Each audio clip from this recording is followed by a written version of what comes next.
לשבת. איפה דן?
האדם מול הטכנולוגיה.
אז אלה באמת הנתונים. זהו, אפשר לעצור. הם הבינו. אלה באמת הנתונים על המחלה, ואני רוצה להזמין לפה את פרופסור איתמר רז, אבל רק לפני כן אני הכנתי קטע קטן, שאני רוצה להקריא לכם אותו, שבעיניי משקף את איתמר יותר מכל דבר אחר. עד שאני אמצא את הקטע, אני חושב שזה יהיה נכון להגיד שיושבים פה מנכ"ל הביטוח הלאומי, פרופסורים וראשי גופים וארגונים אחרים, שלדעתי המסירות והדרך שבה איתמר מקדיש את חייו לטובת המאבק במחלה ראויה לציון ולהערכה מיוחדת. אני חושב שבזכות הפעילות של איתמר לא מעט אנשים חייהם ממש ניצלו, ובין היתר, כמו שאמרתי לכם, הוא גם מוסיף חיים לאמא. אני לא יכול בלי להקריא לך את הקטע שבחרתי להקריא לך, איתמר. אני ממש מתנצל שהוא נעלם לי. אז אני מציע דבר כזה, אתה תבוא, ובזמן שאתה תדבר אני אמצא אותו, ואז אני אעלה להקריא אותו עליך. בסדר? תודה.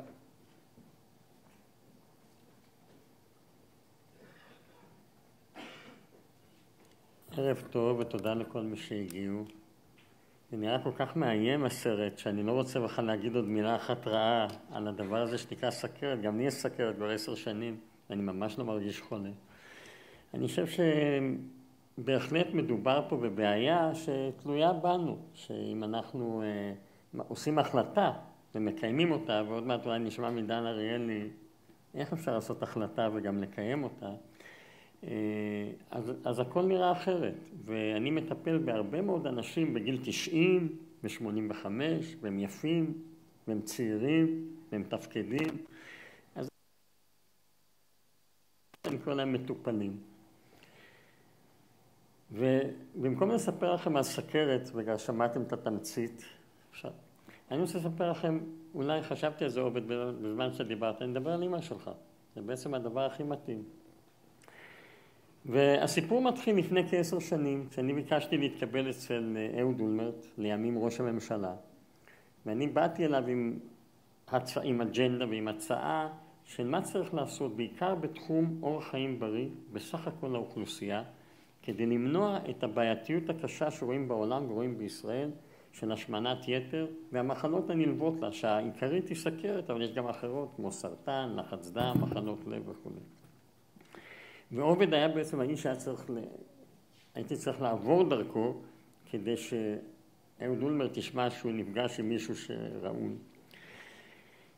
ותוך זה שאני יושב עם עובד, מסתבר לי שלאמא של עובד יש סוכרת ושהיא בדיאליזה. והתגובה הראשונה שלי, והוא מספר לי כמה היא אומללה, והתגובה הראשונה שלי, אנחנו נשתיל לכליה ונחזיר אותה להיות אדם ככל האדם. ואז מתחילות הבעיות, הרבה בעיות, סיבות למה לא, שונות ומשונות, שהן נכונות מבחינת אינדיקציות רפואיות, אבל אם אתה רוצה, אתה מתגבר על הכל, עם הרופאים ובהסכמתם. והגענו ליום הגדול, עם אחרי הרבה מאמץ, ונעשתה השתלה. ואמא של עובד חוזרת לארץ, ואני שבוע לפני נסיעה לשבתון לארגנטינה, ורוצה הגורל שדווקא אמא של עובד, מכל מושתלי הכליה מסתבכת. ומה זה מסתבכת? 3.5 חודשי אשפוז, אם אני לא טועה, או 4 חודשי אשפוז. זאת אומרת, אני נסעתי לארגנטינה ועוד הספקתי לחזור ולראות אותה בבית החולים. וכל בוקר זה היה מאבק על החיים שלה ועל הכליה שלה. היא כל הזמן עמדה במצב של לעזוב את הכליה ולהציל את החיים, או לא לוותר על הכליה ולא לוותר על החיים. ואני מאוד התעקשתי עם אחמד עיד, והוא היה מאוד בסדר. ועברנו הרבה איסורים, אבל זה הכל נגמר בהפי אנד, בגלל המשפחה המדהימה של שרה. ושרה יצאה לחיים חדשים, והכל היה אחר, והכל היה נפלא. היה לה תמיכה של אהרון בעלה ושל הילדים. הייתה אישה יפה, הייתה אישה פורחת, הכל היה נהדר. אבל כיוון שהיא סבלה מהמחלה שנים רבות, וכיוון שהיה לה מחלת כליה, וכנראה גם מחלת לב נסתרת, היה ברור שהיא בסכנה גדולה מאוד לאבד את הגפיים. גם בגלל שהיה לה הפרעה בזרימת הדם לרגליים, וגם בגלל שהיה לה פגיעה עצבית. והסברתי לה, פעם אחרי פעם, מה צריך לעשות כדי להגיע לגיל 90 עם זוג רגליים. זה כל כך פשוט. ואחת ההנחיות שנתתי לה הייתה, את לא הולכת עם נעלי עקבים. כי אם אתם הולכים עם נעלי עקבים, יוצאים לחצים במקומות לא נכונים. והנה, יום אחד הייתה איזו חתונה או מאורע משפחתי שאי אפשר ללכת אליו בלי נעלי עקבים. פשוט לא הולך. וכתוצאה מזה נוצר פצע קטן מאוד. והסיפור הזה נגמר, שמעתם מעובד, במסלול איסורים קשה של שנים. ושרה הייתה אישה נהדרת, אופטימית, חייכנית, שמחה, עברה את הדברים האלה בצורה שקשה היה להבין, אבל לצערנו בסוף מסע את נשמתה. וזה יצר בין עובד וביני, אני חושב, ברית דמים, שהייתה כבר בהתחלה, אבל הלכה והתחזקה כשהבנו כמה הרבה אפשר לעשות בארגון נכון, במידע נכון, בעבודה נכונה. עכשיו, מה שהתחיל אהוד אולמרט, שאני מאוד אוהב אותו כראש ממשלה, ושהתייחס אליי כאילו אני לא חושב שהיו ראשי ממשלה אחרים שהם מקבלים אותי כמו אהוד אולמרט. אהוד אולמרט עזר לנו לכתוב את חוק בריאות ישראל, יחד עם רחל אדטו שהתלבטה לזה שנמצאת פה היום. ואיכשהו עם הפוליטיקה הדברים הלכו ושקעו. אבל אנחנו בנינו את מהיום, ומטרת מהיום הייתה לא לתת לאש לכבות. ומהיום כל הזמן ארגנה את הגופים, ארגנה את הדברים, ישבה לאנשים על הראש. וכתוצאה מהיום נוצרה איזושהי מערכת שהתחלנו אותה עם הרב יעקב ליצמן, שהיום הוא שר הבריאות, שליווה אותנו למעשה בהתחלה עוד כסגן שר, אחר כך כחבר כנסת. ונוצרו יחסים בלתי רגילים, ונוצרה דינמיקה בלתי רגילה. אני באתי הנה היום מישיבה עם שר הבריאות, עם המנכ"ל המשרד, והמהפך שהולך לקרות, אתם לא משערים אותו. תמיד אנחנו אומרים, לא יקרה, החברות לא תיתנה, אבל רבותיי, הילדים שלנו, תבינו, אוכלים 60% ג'אנק פוד, או 60% אוכל מתועש.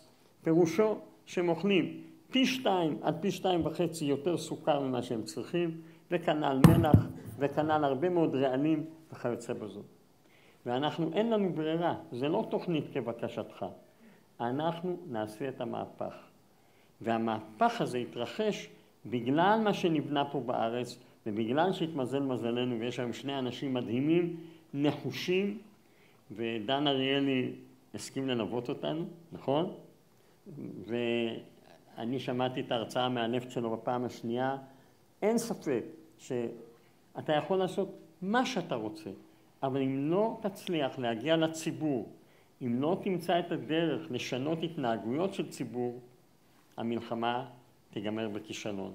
ולכן חייבים את החיבור של אנשים נחושים, של רגולציה ברורה, של פרסום כמו שצריך, אבל בעיקר של לדעת מהם הדרכים הנכונות, ואני חושב שנשמע מזה אולי קצת ממך היום דן, להגיע לאנשים. אז עם זה אני רוצה להודות מאוד לכולכם שבאתם. אני רוצה להגיד מספר תודות לאנשים שמלווים אותנו. אני אתחיל דווקא בצעירים שבהם. יש לנו שותפים חדשים, חברת RB, רקיד בן קיזר ישראל, חברה שמשווקת דברים שונים, את שול, את נורופן, ולהבדיל גם את דורקס. המנכ"ל שלהם זה מר כפיר אברהם, שאני מודה לו מאוד, ומי שמלווה אותם ושומר איתנו על קשר זה עורך דין גלעד בוק, שהוא יו"ר פורום הבריאות של לשכת עורכי הדין, מלווה אותנו שנים רבות. אבל מהיום לא הייתה קמה, לא הייתה קיימת, לא הייתה נושמת, אם לא היו 3 חברות תרופות שליוו אותה בצורה מסורה ביותר, באמת לשמה, בלי לקבל שום תמורה. מדובר בחברת נובו נורדיסק, בחברת אסטרזניקה ובחברת MSD. אני מודה מאוד למנכ"לים של החברות ולכל האנשים שעובדים איתם ותורמים לנו במעורבות ובעשייה הרבה שנעשית היום בארץ, במגזר הערבי, במגזר הדתי, במגזר היהודי למיניהו, בערים כמו אשדוד, יבנה, אילת וכיוצא בזאת. אני רוצה מאוד מאוד להודות לעופר לאופמן, שהוא היו"ר של העמותה ועושה עבודה מדהימה. עופר, תודה גדולה. אני רוצה מאוד להודות לאיילת, שהיא המנכ"לית, שלמעשה מלווה את וגם לאורלי, שהיא ומאוד מאוד לאשתי, לירז, שבאמת בזכותה יש לי את הזמן להתעסק בדברים האלה. וכמובן לך עובד על כל התמיכה, ואין ספק, אתה יודע, אמר לי שלמה מור יוסף בזמנו, שאיתך יש לי סיכוי להגיע לאנשהו. אתה זוכר שלמה? בפעם הראשונה שנפגשנו. הוא אמר, אתה יודע מה, עם עובד יש סיכוי שזה יקרה, כי עד אז לא היה סיכוי. אז תודה, ואני מאחל לנו יום נפלא, ותודה גדולה לכל אלה שתורמים מהיום, בכל מיני דרכים. תודה לכולכם, ונקווה שעוד שנה ישראל תראה אחרת. תודה רבה.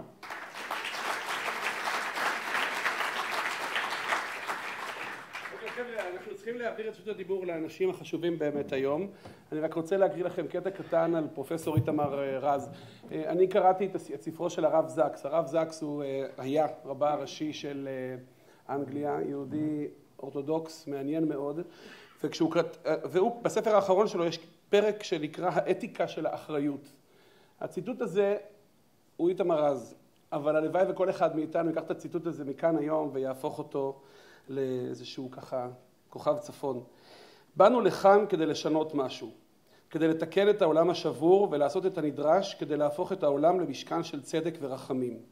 למקום שגלמודים אינם לבדם, העניים אינם נזנחים לנפשם ושוועת העשוקים נשמעת.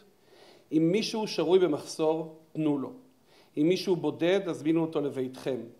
אם מישהו איבד עבודתו, עשו כל שביכולתכם כדי לסייע לו למצוא עבודה אחרת. האתיקה של האחריות היא התשובה הטובה ביותר לשאלת המשמעות של החיים. העושר הוא היכולת לומר, חייתי למען ערכים מסוימים ופעלתי לפיהם. הייתי חלק ממשפחה שבה חיבקתי וחובקתי. הייתי חלק מקהילה, כיבדתי את מסורותיה, השתתפתי בצערה ובשמחתה, הייתי נכון לעזור לבניה וידעתי שהם נכונים להושיט לי את ידם. לא שאלתי רק מה אני יכול לקחת, אלא גם מה אני יכול לתרום. לדעת ששינית משהו בשנותיך המעטות מדי על פני האדמה.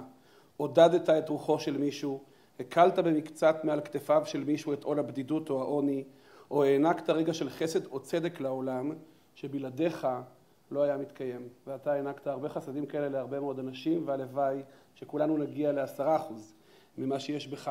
כמו שאמרתי, אמא הייתה אישה שמחה. אחד האנשים שעושה הכי שמח במדינה שלנו זה דביר בנדק. בבקשה.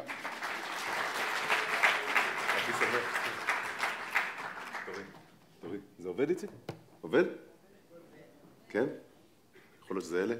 עדיין עובד? ואור? יש? אור. אתה יודע הכל. זה מרשים מאוד. מי בדק סוכר למטה? אפשר עם הידיים, לא להתבייש. מי היה מבסוט מהערך של הסוכר שלו בדם? רק את? היחידה שהייתה מבסוטית? כל השאר לא היו מבסוטים? המחורה שעזרה לי לדקור את האצבע, שאלה אותי אם אני רוצה רק גלוקוז או גם A1C, שהיום אני יודע מה זה, אבל ב-20 שנה האחרונות לא ידעתי מה זה. אני אספר לכם, אני אבקש את סליחתכם מראש, כי אני לא רגיל לדבר על השינוי הזה שעשיתי. אני ממעט לדבר עליו, כי הפניות שאני מקבל בדרך כלל לדבר עליו, הן כרוכות בוא תספר על ההצלחה. וכשאומרים לי הצלחה, אני מקבל ישר מין צמרמורת קטנה כזו, כי זה לא הצלחה בעיניי, זה תהליך. שיש לו הצלחות קטנות ויש לו כישלונות גדולים גם בדרך, אבל זה מזכיר לי בדרך כלל את המקצוע שלי, שהוא מקצוע מאוד טריקי, שמאוד מקובל לחשוב שההצלחה בו זה סוג של קדמת במה, או פריים טיים בטלוויזיה, או תפקידים מצוינים בקולנוע, או התעשרות. ובעיניי זה תמיד היה, יש פה גם שחקנים, ראיתי, גיא פה, בעיניי זה תמיד היה המשכיות. כאילו להצליח לשרוד בתוך המקצוע הזה. לאורך שנים זו הצלחה אדירה. זה מה שאני אומר לשחקנים לפחות. וזה מה שאני היום מבין על השינוי שאני עשיתי. אני לא אדבר הרבה, כי אני הבנתי מדן שאנחנו יכולים לנהל שיחה הרבה יותר מעניינת ממה שאני אוכל להגיד לכם. אבל אני אספר קצת על עצמי. אני בן 47, נשוי לשחקנית בשם עירית נתן בנדק. יש לנו 2 בנות קטנות, צעירות, אחת בת 6 ואחת בת 10 חודשים. לקח לנו המון שנים להוליד ילדים, עם המון טיפולי פוריות, שבסוף נגמרו בפונדקאות, אחת ישראלית ואחת הודית, ועברנו המון תלאות בשנים האלה, וגם השמענו המון בשנים האלה. פשוט היינו עסוקים בכל מיני הטרדות, ולא שמרנו על עצמנו, לא הקפדנו. אני הייתי ילד שמנמן שידע לשמור על עצמו דרך מסגרות של בית ספר ולוחם בנחל, שבכל מקרה הייתי רזה, ואחר כך באוניברסיטה עשינו המון ספורט שלמדתי משחק, ושחיתי ורצתי, ואז נגמרו המסגרות הנוקשות, והתחילו החיים המשוחררים, ושם ב-20 שנה האלו עליתי בערך 50 קילו. סיימתי 100, זה לא כזה, למה? זה מעליב. הייתי 100 קילו כשסיימתי ללמוד באוניברסיטה, ולפני 2 ו3 חודשים, כשעשיתי את ניתוח קיצור הקיבה שלי, הייתי 149 קילו. ולאורך השנים האלה עבדתי בעיקר, ניסיתי לעשות ילדים עד שהצלחתי. אגב, הילדה הראשונה שנולדה לפני 6 שנים, היא שהכניסה בי את ההבנה שיכול מאוד להיות שאני אצטרך לעשות איזשהו שינוי, כי גם לא היה קל איתה פתאום, לא היה קל לרוץ אחריה, לא היה קל להחזיק אותה, והחיים הפכו, ככל שהתבגרתי, לא קלים במשקל הזה. הייתי כמה שנים טובות על 149 קילו, מאז הסרט סיפור גדול, שבטח מי ראה? כן, רובנו היינו שמנים, היינו 4 גברים, 3 מאיתנו עשו ניתוח קיצור קיבה, 1 לא הצליח, חזר למשקלו, ו2 שמנסים לשמור על זה ולהתנהל אחרת בחיים, איציק כהן ואני. הרביעי עוד לא הבין שהוא רוצה. אבל כי 4תנו כשהגענו לסרט היינו במקום מאוד שלם עם הגוף שלנו. אני הייתי מאושר עם הגוף שלי. יכולתי לעשות הכל, הרגשתי טוב, הרגשתי שאוהבים אותי, קיבלתי חיבוק מסביב כי אני דובי חמוד ואני מצליח ואני בטלוויזיה וראינו אותך וראינו אותך נחשף גם בכל מיני צורות ויכולתי לעשות הכל, הייתי איש חזק וצעיר וככל שהתבגרתי הבנתי שאני כנראה לא אהיה. זה מחזיר אותי לבדיקות. לא עשיתי בדיקות המון שנים, אני מתבייש להגיד כמה. אנשים במשקל 149 קילו לא הולכים להיבדק בדרך כלל. פגשתי פה מישהי שאמרה שעברה ניתוח שרוול, והיא גם שקלה הרבה. היא סתם תגיד לנו אם היא... נבדקת? נכון, זה מפחיד להיבדק. מפחיד, מביך. לא נבדקתי עד שקיבלתי תפקיד בסרט אמריקאי. זה מצחיק. הם ביקשו שאני אלך לעשות בדיקה מקיפה, ותחת מאמץ, ופגשתי, זה היה תפקיד נראה קונג פו פנדה. זה היה לדבב. הייתי צריך לדבב, לשבת באולפן ולדבב, והם רצו שאני אעשה בדיקות מקיפות. והביטוח שלהם, ומאוד רציתי את התפקיד הזה. והחלטתי שאני אלך לבדיקות, כי רק הרופא האמריקאי ידע והכל בסדר, והגעתי אליו למשרד והוא בדק אותי, ואחר כך ישבנו והוא אמר, תראה, אתה הבעיה הכי גדולה של הרפואה המודרנית, כי אתה מה שנקרא, האמריקאים יש להם שם לזה כמובן כבר, אתה פיט פאט, ואתה בעיה, כי אנחנו לא יכולים ממש להראות לך שאתה הולך למות, אבל אתה הולך למות. ממש ככה במילים האלה. אני לא יכול לתת לך על הראש ולהגיד לך, אתה צריך לקחת את הכדורים האלה עד סוף ימי חייך, אז בוא תעשה משהו עם עצמך. הכל בסדר, כל הערכים שלך בסדר, וזה מוזר, כי אנחנו מספרים לכולם שמתים מהשמנה, ואתה בינתיים לא הולך למות מהשמנה, אבל 2-3 במשקל הזה, בגיל הזה, אחת המגיפות תבוא ממש בהפתעה, ואתה לא תהיה איתנו. וזה הפחיד אותי מאוד, גם מול הילדה הקטנה שנכנסה לחיים שלי, וגם מול ההבנה שלי שההתבגרות והשלד והדלקות בפרקים, אז הבנתי שאני צריך לעשות משהו. ניתוח לא היה בא בחשבון בכלל. דן שאל אותי, ואני תכף אזמין אותו כי הזמן שלו יקר יותר משלי. וניתוח לא היה בא בחשבון כי חשבתי שאני לא צריך עזרה, ואני יכול לעשות את זה לבד, למרות שכל חיי ניסיתי לעשות את זה לבד ולא הצלחתי. החיים רצופים בכישלונות שלי עם להוריד במשקלי. וצמד המילים הוא עיקר הבעיה. זה היה ניסיונות להוריד במשקלי, לא ניסיונות לשנות את הרגליי או לשנות את אורח החיים שלי. שזה מה שקרץ לי כשקיבלתי את ההצעה הזאת. אמרתי, אוקיי, לא באים לדבר על הצלחה, באים לדבר על שינוי, על אורח חיים, בריא, אחר, חדש.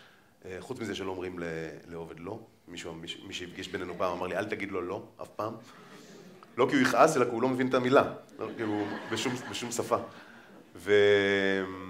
אז נבדקתי, ניתוח לא בא בחשבון כי חשבתי שאני לא צריך פלטפורמה, אבל התחלתי לחקור והבנתי שיש איזשהו פרק זמן אחרי הניתוח שלא היה לי אותו בחיים. שבכל הדיאטות שלי מאז הבר מצווה בעצם, זו הייתה הדיאטה, מי עשה דיאטת בר מצווה?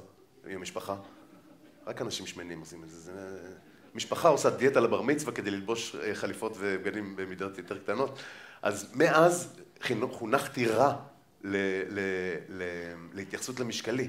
כאילו, אתה צריך לרזות, לא משנה כמה, לא משנה מהירות, לא משנה איך, אבל לרזות. מה עושים אחר כך? אתה באפלה. אתה בעצם ילד מכור לאוכל, שאף אחד לא מטפל בהתמכרות שלו. ובטח נדבר על זה אחר כך, על הפן ההתמכרותי של העניין. אף אחד לא סיפר לי שזו התמכרות, עד שמישהו הביא את זה לידיעתי, ממש במקרה, התארחתי אצל יורם יובל בשיחת נפש, והוא דיבר איתי על השמנה כהתמכרות, על אכילה כהתמכרות, ואני לא חשבתי על זה אף פעם ככה. חשבתי שאם אני אעשה דיאטה ואדאג לאכול נכון יותר, אני אצליח להתגבר על הבעיה הזו, אבל אני לא יכולתי להתגבר עליה לבד. ניסיתי, והורדתי בבר מצווה בטח איזה 15 קילו, והורדתי אחר כך באוניברסיטה 30 קילו, והורדתי לפני החתונה שלי 40 קילו. הורדתי המון מהמשקל שלי לאורך השנים, תמיד זה חזר, כי תמיד זה היה או לא נכון ולא מבוקר ולא מאוזן ולא מלווה בעיקר, אני אדבר על ליווי, וגם זה היה במין אטרף של לא לאכול. עכשיו, לא לאכול זה מאוד קשה. אנחנו נדבר אחר כך על עישון, אז אני לא אזכיר את זה עכשיו, אבל לאכול פחות זה הרבה יותר קשה אם אפשר היה לא לאכול בכלל. אז ניסיתי את הגלולות האלה, שוללות התיאבון, מדכאות התיאבון, מתישהו איפשהו לפני החתונה שלי, בגיל 27 או 8.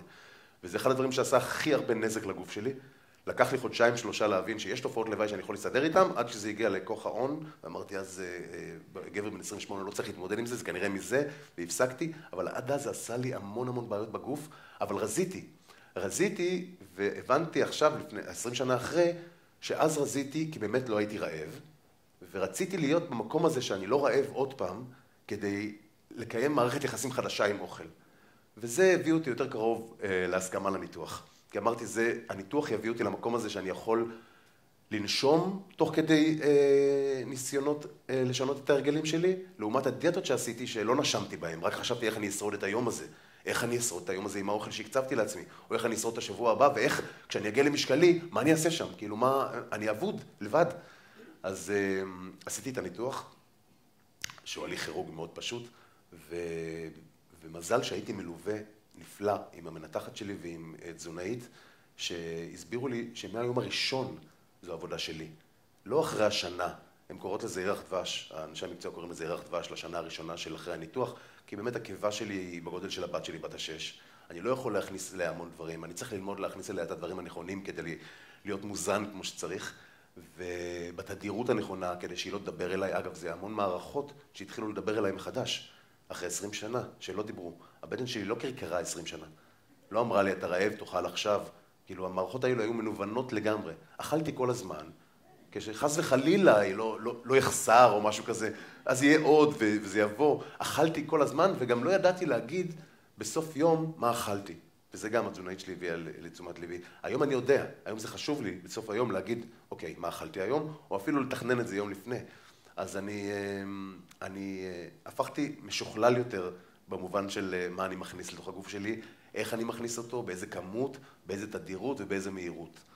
והדברים האלה הם הרגלים כל כך קשים למישהו שהיה מכור לאוכל ורק לקח אוכל. כאילו, בדימוי שלי הלכתי בעולם ולקחתי אוכל כל הזמן, כי הייתי מכור, ואז קמתי מהניתוח, הלכתי הביתה, וכשהתחלתי לאכול, התחלתי מחדש לראות שאני מסתכל על אוכל, רוצה אותו מאוד, אבל יודע שאין לו לאן להיכנס, אני לא צריך אותו, ושלב לקיים את המחשבה הזאת לפני שאני מרים אותו ומכניס אותו לפה, כי זה מה שהיה לפני. ואז כמה שניות האלה לפני שהייתי מרים אוכל, נתנו לי לחשוב על דברים שלא חשבתי עליהם 47 שנים. פתאום הבנתי שכל המערכת יחסים שלי עם אוכל הייתה מעוותת לגמרי. כשלא ניהלתי מערכת יחסים, הייתי בתלות מוחלטת באוכל, ולא ניהלתי שום חשיבה פנימית, שהיום התזונאית שלי מתעקשת על זה, על אם אני אוכל את זה, ולמה אני אוכל את זה, ואם נכון לאכול את זה עכשיו, ואם נכון לאכול את כל הכמות הזאת, וכמה זמן יש לי לאכול את זה. כל מיני דברים כאלו. עכשיו אני מדבר רק על אוכל, אבל עשיתי שינוי אחר. זה עזר לי ללמוד איך לתקשר מחדש עם אוכל, ואני מתרגל את זה כל הזמן. אבל זו עבודה יומיומית וסיזיפית, כי הרגלים הרעים תופסים אותי לפעמים באמצע הלילה, או במקום שלא רואים אותי, לוקח אוכל בלי לחשוב. ואז אני מאוד כועס על עצמי, אבל סולח לעצמי וחושב על זה למחרת עוד פעם. ואני החלטתי, הבנתי שאני חייב להפעיל גם את הגוף שלי בצורה אחרת, אז התחלתי להתאמן. אני מתאמן, גם התחלת האימונים הייתה מאוד קשה, כי סבלתי מזה מאוד. לא אהבתי את זה, זה היה לי מאוד קשה. הזעתי מאוד, היום אני לא מזיע, אבל אני מתאמן באופן ברזלי 3 פעמים בשבוע, היא מאמנת, והיום אני ממש עומד בדלת ומחכה שהיא תבוא. ומצאתי לעצמי גם עיסוק ספורט שאני יכול לעשות בלעדיה, אני חותר, מי עושה סאפ? יש מישהו שעושה? אז אני עושה סאפ בים, כל יום שאני יכול, אבל לא במועדון שלכם. היית בשבת? נכון. ואני משתדל מאוד ללמוד כל הזמן כדי להנחיל לעצמי הרגלים חדשים של אכילה ושל אורח חיים. אני לא רוצה להרחיב יותר בזה, אני רוצה להזמין את פרופסור אריאלי כדי שנוכל לקיים על זה איזו שיחה.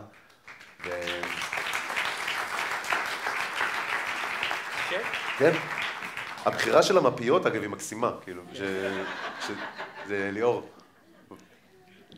טוב, אז קודם כל ערב טוב לכולם. בשביל שנחשוב קצת ביחד על ההתנהגות הזאת של לאכול יותר מדי למשל, בואו נסיט רגע את הזרקור ממך ונשאל פה מי בחדר הזה בחודש האחרון אכל יותר ממה שהייתם צריכים לאכול. סתם, אוקיי? ודרך אגב, זה לא רק אוכל.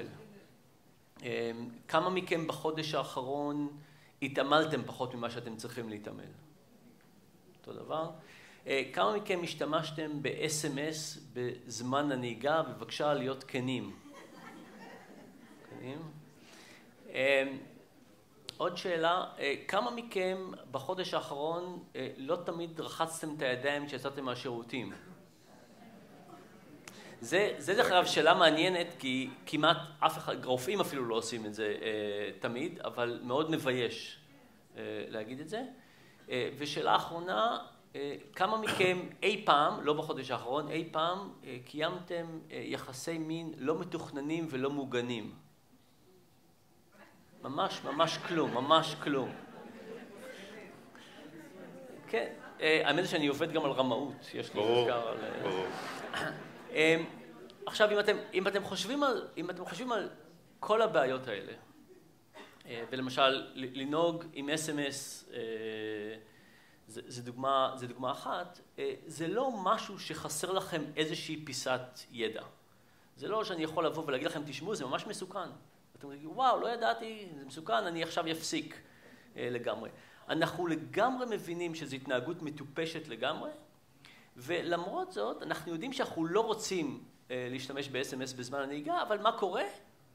הטלפון שלנו פתאום מזמזם, ואנחנו משתנים. אנחנו נהיים אנשים אחרים, ואנשים שלא חושבים על העתיד, חושבים על הטלפון, ומתנהגים באופן שונה. וכל ההתנהגויות האלה הן בעצם מאוד דומות, והן קשורות לדחיית סיפוקים. אז תחשבו על מקרה מאוד כללי. נניח שהיה לי את השוקולד הכי טוב בעולם. השוקולד פשוט פנטסטי, הכי טוב בעולם, בלגי, משהו פנטסטי, והייתי שואל אתכם, מה אתם מעדיפים? חצי חבילת שוקולד כרגע, או חבילת שוקולד בעוד שבוע? חצי חבילה עכשיו, או חבילה בעוד שבוע, והייתי מראה לכם את השוקולד, הייתם מריחים אותו, רואים אותו, הוא היה קרוב אליכם. רובכם הייתם אומרים, חצי חבילה עכשיו לא שווה לחכות שבוע בשביל עוד חצי חבילת שוקולד. מה היה קורה אם היינו דוחים את ההחלטה לעתיד? והיינו אומרים, מה אתם מעדיפים? חצי חבילת שוקולד בעוד שנה, או חבילה שלמה בעוד שנה ושבוע? זו אותה שאלה. זו השאלה שהאם שווה לחכות שבוע בשביל עוד חצי חבילת שוקולד, אבל כששואלים אותנו על זה עכשיו, הרגשות של לראות ולהריח ולחשוב על השוקולד ממש עולים עכשיו. כאשר שואלים אותנו בעוד שנה, אין לנו בעיה, אנחנו רחוק, אנחנו אנשים נהדרים, אנחנו נאכל בריא, בעתיד הכל יהיה טוב. הבעיה שלנו היא עם ההווה. ודרך אגב, אם חושבים על הסביבה הכלכלית שבה אנחנו נמצאים, הסביבה הכלכלית בעצם בנויה לפתות אותנו.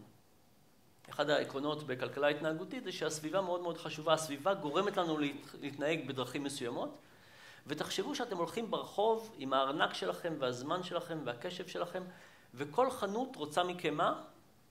שתעשו משהו שטוב להם כרגע. פייסבוק רוצים שתבדקו את פייסבוק עוד פעם אחת היום. כל בית קפה רוצה שתקנו עוד קרואסון אחד היום. כל חנות מכולת רוצה שתקנו עוד במבה היום.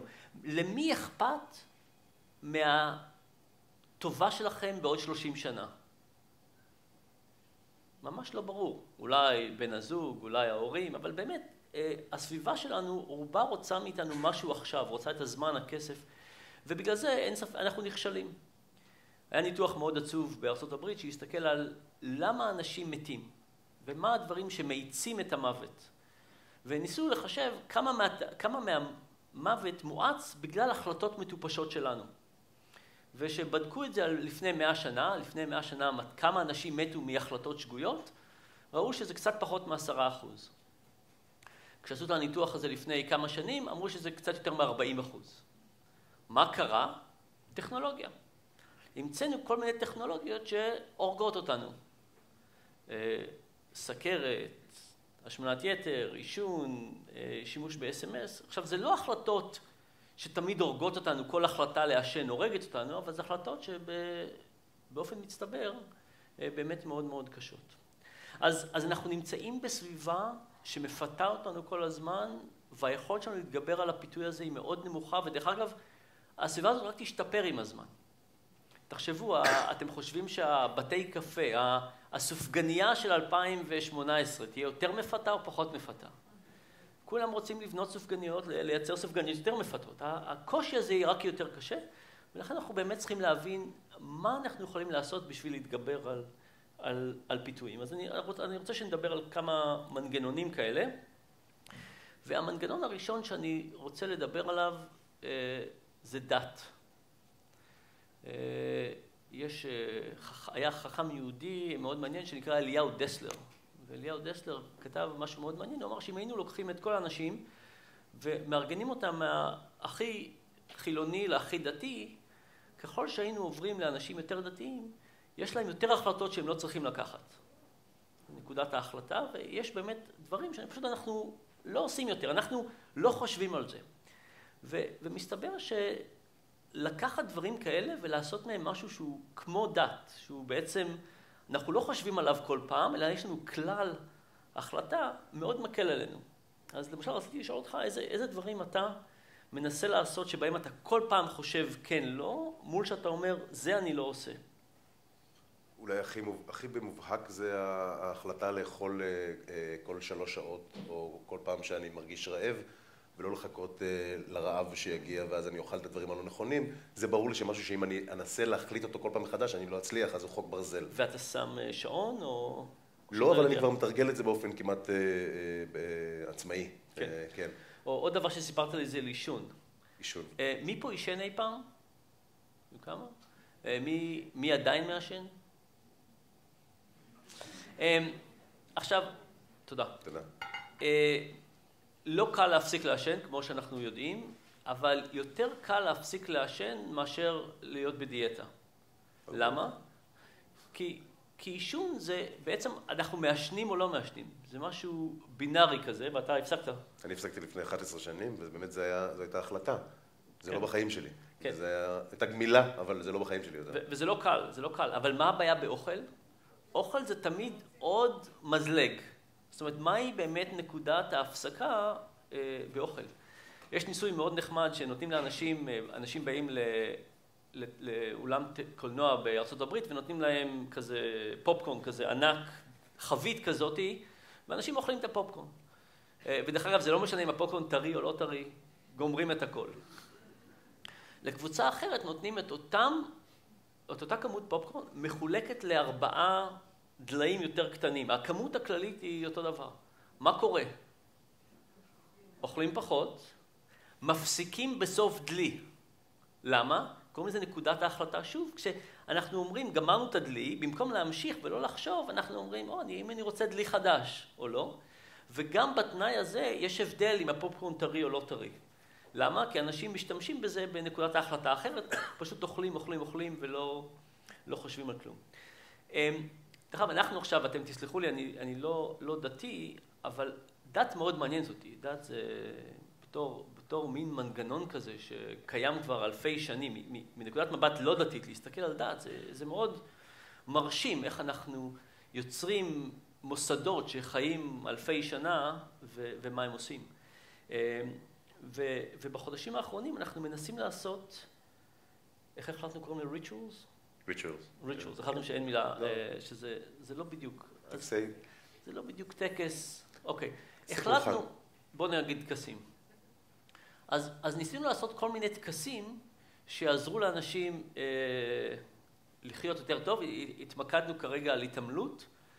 אז דבר אחד שעשינו זה יצרנו טקס של לבישת נעלי התעמלות.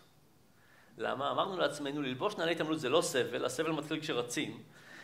האם אפשר שהחלק לפני הסבל יהיה איכשהו מענה, וגם שאנשים, אמרנו, אם אנשים כבר ילבשו את הנעלי התעמלות, הם לא יורידו אותם. זאת אומרת, זה לא נתלבש להתרזה וגיד, אוקיי, זה נתלבש כבר נרוץ. אז עשינו מין טקס כזה שאנחנו אומרים לעצמנו כל מיני דברים טובים, וקושרים את הנעליים בדרך מסוימת, ובאמת העלינו את האחוז הזה. ועשינו גם עוד איזה טקס כזה מגוחך, שאנשים משפשפים את הידיים, עד שאתם מרגישים שיש חום כזה ביד, ושמים יד אחת על הלב, יד אחת על הראש, ואומרים איזה משהו, עם זה אני מתחייב ללב, משהו כזה ממש New Age נחמד כזה, והגדלנו את הכמות שאנשים מתעמלים בפעם אחת בשבוע, שזה יפה מאוד. אז דת, אם אנחנו חושבים על העקרונות של דת, שזה משהו כמו חוק ומשהו שיש לו... תראו, מה שמעניין בדת, הרבה דברים מעניינים, אחד הדברים שמעניינים בדת, זה שאנחנו לא חושבים על כל החלטה בתור החלטה בפני עצמה.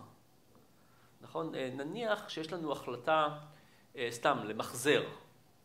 האם למחזר או לא למחזר. וכל יום אנחנו קמים בבוקר ואנחנו אומרים, היום אני רוצה למחזר או לא למחזר. זה החלטה אחת, אבל אם אתם אומרים לעצמכם שלהיות בן אדם טוב זה למחזר, אתם לא בעצם שואלים את עצמכם את השאלה הזאת כל יום. אתם אומרים, אני לא עושה את זה אף פעם. אני לא כל פעם שואל את עצמי, אוכל חזיר, לא אוכל חזיר, זה החלטה יותר כללית.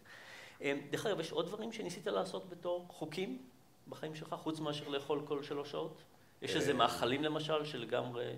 לא, האמת שזה מתקשר לגמרי לסיגריות. אני לא נמנע משום דבר באופן גורף, כי אז אני אגיע אליו מתישהו. זה לתפיסתי לפחות. אז אני עובד על כמויות מכל מה שאני אוהב. המערכת השתנתה, אז יש טעמים חדשים שטובים לי וטעמים ישנים שלא טובים לי, שזה בכלל השפעה גם רגשית ונפשית שעבדה מן החוץ אל הפנים, ואפשר לדבר עליה הרבה. השינוי הרגשי הוא הרבה יותר מהותי ממה 60 וכמה קילוגרמים האלה, הוא הרבה יותר מהותי מהשינוי הפיזי. אבל זה אתה לומד תוך כדי, גם ברמת המודעות, ברמת ההתבוננות במראה וההבנה שמה שראית זה לא בדיוק מה שהיית, והיום אני רואה, למזלי, יש לי הרבה רפרנסים של דברים שאני מצולם בהם, אז אני יכול לראות את האיש ההוא, השמן, שאני לא ידעתי שהוא כל כך שמן. לא באמת ידעתי מה הגודל שלו, כי במראה ראיתי את מה שאני כנראה מסוגל הייתי לצאת איתו מהבית. וזה לא היה זה. אז רמת המודעות היא נבדקת כל יום מחדש. הייתי לא מזמן בערב הסעודית, יש להם מגפה נוראית של סכרת, והם אומרים, אני לא יודע את זה בוודאות, הם אומרים שחלק מהבעיה זה הבגדים הערביים, שהחגורה, באמת אין לי חגורה למכנסיים האלה, אבל הם אומרים שהחגורה זה מאוד עוזר, כי פתאום אנחנו מבינים שאנחנו עברנו לשלב אחר, ואם אין חגורה, אז זה בעיה. אוקיי, אז מנגנון אחד שאפשר לחשוב עליו זה באמת דברים כמו rituals וחוקים. וחוקים באמת מאוד עוזרים. אני חושב שההתעמלות שלך זה חוק. זה חוק לגמרי. ועוד פעם, אם כל יום היית קם בבוקר ואומר היום להתעמל או לא להתעמל, יכול להיות שזו הייתה החלטה שונה, אבל להגיד, אני 3 פעמים בשבוע, אוקיי, עכשיו בוא נחשוב על זה טיפל לי גם בזוגיות אגב, כי אנחנו מתאמנים יחד. אז פתאום אנחנו נפגשים 3 שעות בשבוע שלא היו לנו לפני זה. מומלץ לזוגות. עוד דבר שאתה עושה הוא להשתמש במאמנת. כן. אז תחשבו על הרעיון הזה של יוליסס. אתם זוכרים את הסיפור על יוליסס מהמיתולוגיה. יוליסס ידע שאם הסירנות יקראו לו, הוא ייקח את הספינה ויתרסק איתה על החוף. אז מה הוא עשה? הוא ביקש מהמלאכים שיקשרו לו על תורן, ככה שהוא יוכל להקשיב לשירה של הסירנות, אבל לא יוכל לפעול. והוא ביקש מהמלאכים לשים שעווה באוזן, ככה שהם פשוט לא ערים לזה שיש פיתוי. אז תחשבו על שני המנגנונים האלה. זה בעצם מנגנונים שאומרים, אני יודע שהאני העתידי יתפתה להתנהג באופן לא טוב, ואני רוצה לעשות משהו עכשיו שיגרום לאני העתידי לא להתפתות. זו מחשבה מאוד מעניינת ומאוד מתוחכמת. דרך אגב, מישהו פה יכול לספר על איזה משהו שאתם עושים בבית מהסוג הזה? שאתם אומרים, אני רוצה להיות בטוח שהאני העתידי לא יתפתה, אז אני מוכן לעשות משהו עכשיו. אני קשה את זה לדעת, אבל לפעמים שיש לי כזה רייף למתוקים, אז אני עושה את עצמי עם השרי בכוונה. אני אוכל בשר בכוונה. אוקיי, זה מעניין, זה גישה מעניינת. יפה מאוד. רואה כמה הדת חכמה. כן, כן, נהדר. יש עוד איזה דוגמאות? לא קונים בסופר. אתה יכול להגיד, אני אקנה בסופר גלידת שוקולד, אני אשים את זה בפריזר ואני אוכל 2 כפיות כל 3 ימים. או שאתה יכול להגיד, זה לא יקרה, אז אני פשוט אוותר על שוקולד מההתחלה. אנחנו עשינו איזה ניסוי בדרום אפריקה, יש חברת ביטוח שנקראת Discovery, ומה שהם עושים זה כל הפריטים בסופר כתוב אם הם בריאים או לא בריאים. ואנשים שקונים דברים בריאים, חברת הביטוח מקבלת את הדיווח מהחשבונות כרטיס אשראי של האנשים, יודעת בדיוק מה הם קנו. מה זה? ציניות. החברת ביטוח מקבלת את מה שאנשים קנו, ונותנת לאנשים בחזרה 25% בחזרה הכסף בסוף החודש על כל הדברים הבריאים שהם קנו. דברים שלא בריאים לא מקבלים עונש, אבל הדברים הבריאים מקבלים הנחה. ואנחנו באנו לקבוצה גדולה כזאת של אנשים, ואמרנו להם, תשמעו, יש לכם שתי אופציות. אופציה אחת זה תישארו עם ההנחה שלכם, 25% הנחה, תישארו איתה. אופציה שנייה זה בחודש שעבר, אתם קניתם 18% מהסל שלכם היה בריא, אמרנו להם את האחוז שלכם. באופציה השנייה, אם תעלו את האוכל הבריא ב5%, תקבלו את ההנחה. ואם לא תעלו את זה ב5%, תוותרו על ההנחה. עכשיו, תחשבו על ההצעה הזאת. אני אומר, אתם רוצים הנחה בטוחה, או אתם רוצים לסכן את ההנחה שלכם? זה נשמע שמי ירצה את זה? מסתבר שקצת יותר מ-30% מהאנשים לקחו את ההצעה שלנו. הם אכלו יותר טוב בחצי שנה הזאת. דרך אגב, הם לא כל חודש הצליחו. להעלות את כמות האוכל הבריא ב5% זה הרבה. הם לא כל חודש הצליחו, אבל גם כשהם נכשלו, ושאלנו אותם, האם אתם רוצים לצאת מהתוכנית, הם לא רצו לצאת מהתוכנית. הם הפסידו עשרות אלפי דולרים. בסופו של דבר, אבל הם אכלו יותר בריא בחצי שנה הזאת, ובחצי שנה אחרי זה שהפסקנו את התוכנית. כלומר, היו חלק מההרגלים נשארו. ומאמנת זה בעצם אותו דבר. אתה בעצם קובע משהו לעתיד, היא הולכת להגיע באיזושהי שעה, היא יכולה להגיע, ושאתה תפתח את זה, תגידי, טוב, תלכי הביתה, או בואי נשתה קפה, או נאכל איזה עוגה היום, אבל ברגע ששילמת מראש, הקמצנות גורמת להמשיך עם זה. עשיתי את זה גם עם העישון לפני 11 שנים, כי ידעתי שזאת תהיה בעיה לשלוט ב-1 ו-0 הזה, של לחזור לעשן זה מאוד פשוט, ואז הוצאתי בזמנו 900 שקלים בחודש על סיגריות. אז הלכתי מיד ורכשתי אופנוע בתשלומים של 900 שקלים בחודש, ואמרתי לאשתי שאם היא תראה אותי מתקרבת לסיגריה, זה אומר שאני צריך למכור אותו. בניתי לעצמי כל מיני חומות של הגנה סביב הדבר הזה. עכשיו הייתי צריך פחות, כי באמת צריך להמשיך לנהל מערכת יחסים עם האוכל. כן. אני הייתי, וזו שאלה מאוד, שמעסיקה אותי מאוד, אם הייתי מוכן לוותר על מערכת יחסים הזאת, כמו בסיגריות. לוותר לגמרי על אוכל. כן, על ההנאה הזאת, שהיא הנאה מאוד גדולה בחיים שלי, אבל היא גם מכשול מאוד קשה. כן, זאת אומרת, ואני מניח שזה תהיה, ככל שנפתח טכנולוגיות יותר מעניינות, זה יהיה שאלה יותר גדולה. זאת תהיה שאלה שאני צריך לענות עליה. עכשיו, רק לספר לכם, אנחנו עכשיו מפתחים איזשהו טלפון כזה, שאנחנו מתכננים לתת אותו לחולי סכרת, והתוכנית שלנו זה שהטלפון ממשיך לעבוד, כל עוד שאנשים לוקחים את התרופות שלהם בזמן, מתעמלים ואוכלים כמו שצריך, ופשוט אפליקציות נעלמות כשהם לא מתנהגים טוב. והרעיון הוא קצת כמו זה, אנחנו בינתיים, אנחנו רק בשלבים הראשונים, אבל אנחנו באים לאנשים כשמגלים להם סכרת, ואנחנו אומרים, תשמעו, הטלפון הזה יעזור לכם, אתם רוצים לוותר על הטלפון הישן ולקחת את זה, ותדעו ככה הוא יעזור לכם, ואנשים אומרים כן, אבל הרעיון הוא שברגע שאנשים לוקחים את הטלפון הזה, כל יום שהם לא מתנהגים טוב הוא יותר אומלל. זאת אומרת, הבעיה היא שלהתנהג לא טוב זה פשוט כיף. זה הבעיה. והשאלה היא באמת איך הופכים את זה? איך הופכים את זה לזה שכל יום שאנחנו מתנהגים לא טוב, הוא נהיה יותר סבל מאשר יום שאנחנו מתנהגים בו טוב. באייפון אי אפשר לעשות את זה, רק באנדרואיד, לצערנו. אוקיי, אז דרך אגב, הרעיון הזה של להוציא החלטות מהידיים שלנו ולתת אותו למשהו מתמשך, אנחנו עושים את זה כל הזמן. אנחנו עושים את זה בהפרשות לפנסיה, אנחנו עושים את זה בכל מיני דברים. המנגנון השלישי שאני רוצה לספר לכם עליו, זה מנגנון שבאנגלית נקרא reward substitution.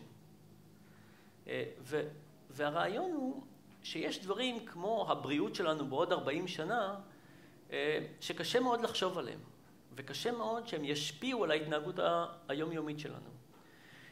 והרעיון הוא לקחת משהו שהוא לא בטווח הרחוק, אלא בטווח הקצר, ושהדבר הזה בטווח הקצר יגרום לנו להתנהג באופן שונה. ואני אספר לכם סיפור אישי. אני קיבלתי צהבת מסוג C שהייתי בתל השומר. אנשים קיבלו הרבה דברים גרועים, אני קיבלתי צהבת מסוג C. ואחרי הרבה שנים גילו שזה צהבת מסוג C. והציעו לי לעשות איזה טיפול בתרופה שנקראת אינטרפרון. לא יודע אם מישהו פה פעם ניסה אינטרפרון, תרופה מאוד אגרסיבית, מאוד עם תופעות לוואי מאוד קשות, הקאות, בחילות, חום, דברים כאלה.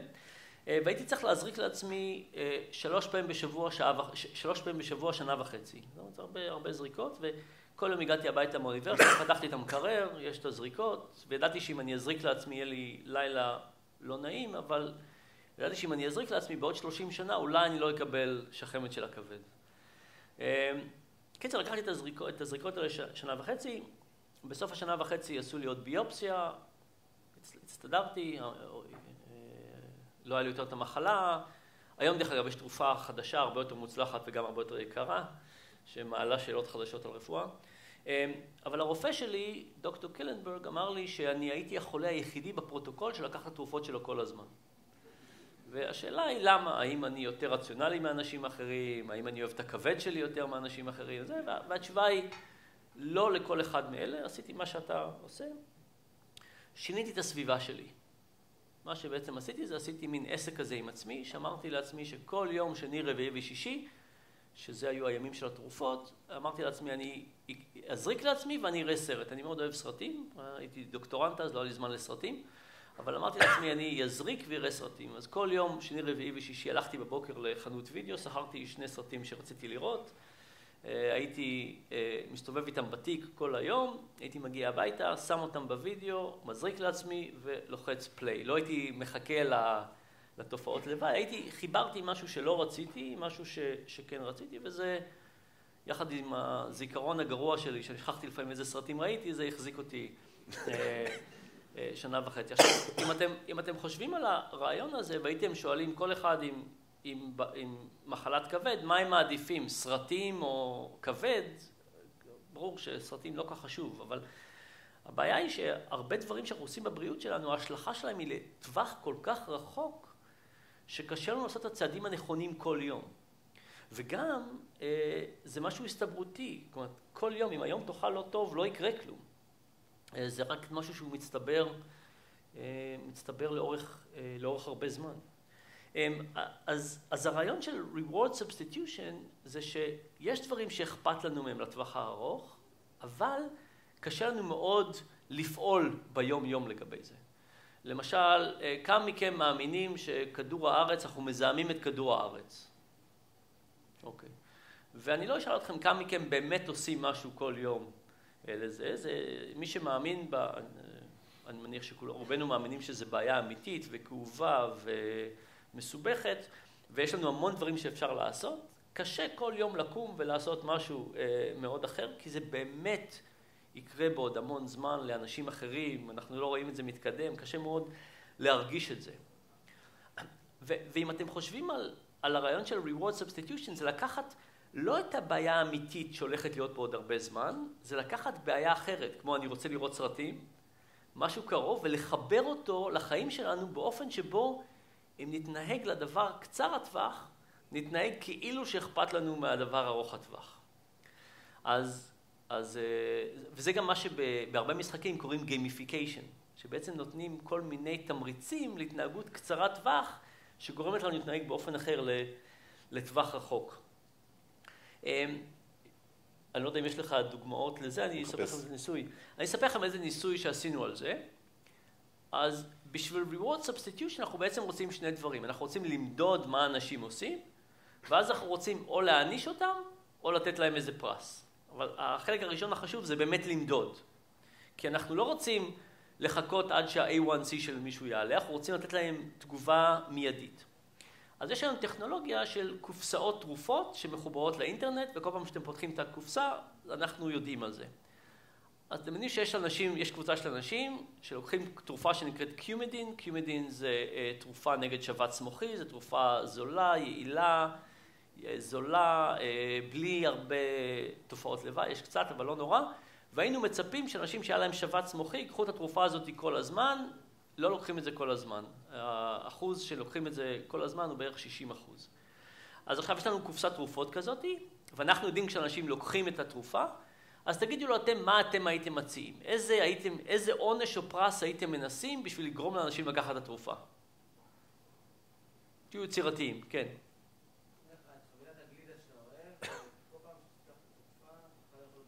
אוקיי, גלידה זה קצת מסובך, אבל יופי של כיוון, אתה לוקח את התרופה בזמן, מקבל שוקולד, משהו, יופי, מה עוד? כסף, נשלם לכם? כמה היית משלמת? 10 שקלים לכדור, יופי, מה עוד? לא, חיים זה ארוך טווח, זה בעיה. תראי, אנשים עושים כל מיני... אם אנשים היה אכפת להם מהחיים, היינו נוהגים ובודקים פייסבוק בזמן הנהיגה. זאת אומרת, זה נכון שהיינו מצפים. הייתי מאוד שמח אם אנשים היו מתנהגים כאילו שאכפת להם מהחיים שלהם. אבל בסופו של דבר, גם הסיפור שסיפרת על אמא שלך, שבסוף החליטה ללבוש נעלי עקב, כי זה היה יותר חשוב ברגע ההוא מאשר החיים. מה עוד הייתם מציעים? תהיו יצירתיים. מה זה? כל ערוצי הספורט פתוחים בחינם ויופי, וכל יום הם מבוטלים אם אתה לא לוקח את התרופה. נהדר. מה עוד? מה עוד? תחשבו קצת דברים יצירתיים. שוקים חשמלי. נו, קדימה, תחשבו משהו דברים... אוקיי. אז אנחנו, נספר לכם כמה ניסויים שעשינו. הניסוי הראשון שניסינו לעשות זה לתת לאנשים $3 ליום לקחת את התרופה. מה אתם חושבים קורה? שום דבר. מה אתם חושבים יקרה אם ניתן לאנשים $1,000 ביום לקחת את התרופה? אני מניח שזה יעבוד, לא ניסינו את זה. תראו, בהמון כסף אפשר לקנות אנשים, אבל אין לנו המון כסף, זה אחת הבעיות. אז הדבר הבא שניסינו לעשות זה להשתמש במשהו שנקרא שנאת הפסד. אמרנו, יש לאנשים חוסר סימטריה. אנחנו נהנים להרוויח כסף, אנחנו ממש שונאים להפסיד. אז מה יקרה אם ניקח לאנשים $3, כל פעם שהם לא יקחו את התרופה בזמן, זה עובד יותר טוב מאשר לתת לאנשים כסף. דרך אגב, עובד גם יותר טוב לשלם להם מראש ל3 חודשים, כאילו שהם לקחו את כל הכסף, ואז לקחת להם קצת בחזרה, זה גם עובד יותר טוב. אבל הניסוי הכי נחמד היה ניסוי של ג'ורג' לורנסטין וקווין וורק, והם עשו 2 דברים מעניינים. הדבר הראשון שהם עשו זה במקום לתת לאנשים כסף, נתנו להם הימורים. דמיינו שכולכם על קיומדין, אנשים בצד ימין שלי לוקחים את התרופה בזמן, בצד שמאל לא. הם אמרו, מה יקרה אם ניתן לאנשים שלקחו את התרופה כרטיס לוטו שנותן להם 10% סיכוי להרוויח $30. זה כבר יותר טוב. אבל הם הוסיפו משהו נוסף, והם הוסיפו משהו שנקרא חרטה. בואו נחשוב רגע על חרטה. מה זה חרטה? חרטה זה תחושה שבה אנחנו משווים את המציאות שלנו למציאות מדומה. לא מציאות שקרתה. אנחנו משווים למציאות מדומה, ואם המציאות הזאת היא השנייה, היא יותר טובה, אנחנו מרגישים חרא. ואם המציאות השנייה הזאת היא יותר גרועה, אנחנו מרגישים נהדר. אז למשל, מתי הייתם יותר מעוצבנים? אם הייתם מאחרים לטיסה שלכם ב2 דקות או ב2 שעות? 2 דקות. למה? כמעט. כי אנחנו יכולים לדמיין דרכים שונות שבהם כן היינו מגיעים.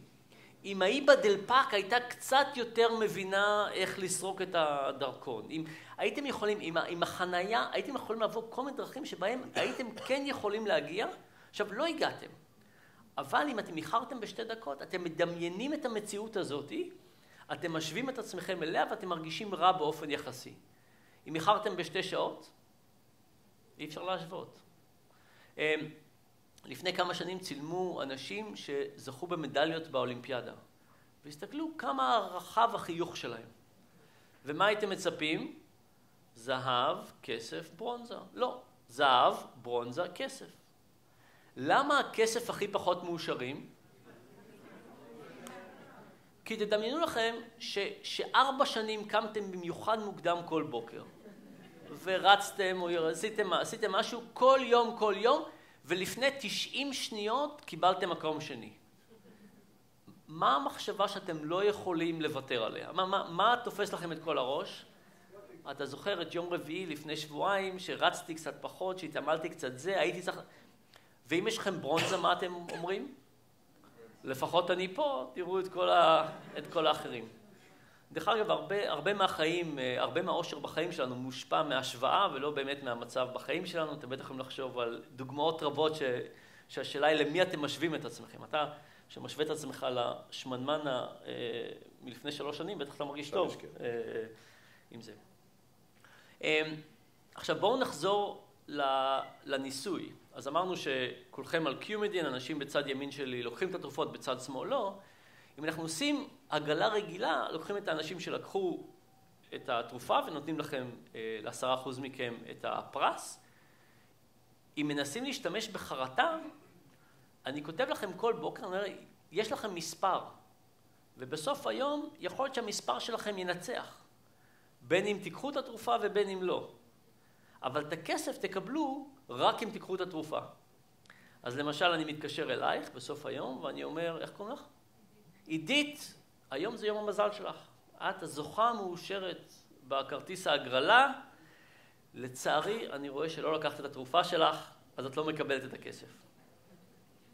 ודרך אגב, שלוקחים את שני הדברים האלה, הימורים וחרטה ביחד, מעלים את האחוז שלוקחים את התרופות שלהם כל הזמן, מ-60 וקצת ל-97-98%.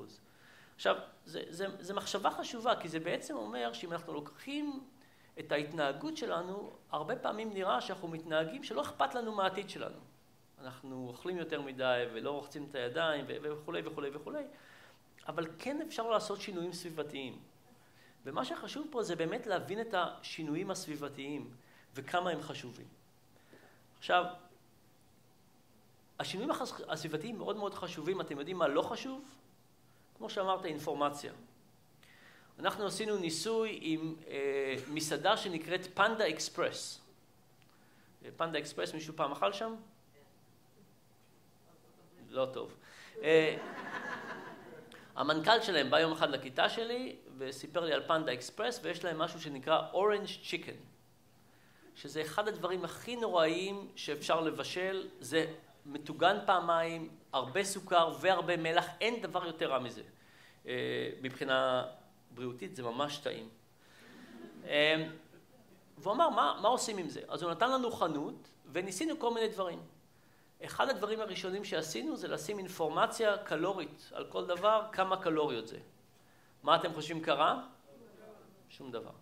עיריית ניו יורק החליטה לעשות את זה בכל עיר ניו יורק. בכל ניו יורק החליטו שכל מסעדה פאסט פוד צריכה לשים אינפורמציה על הקלוריות.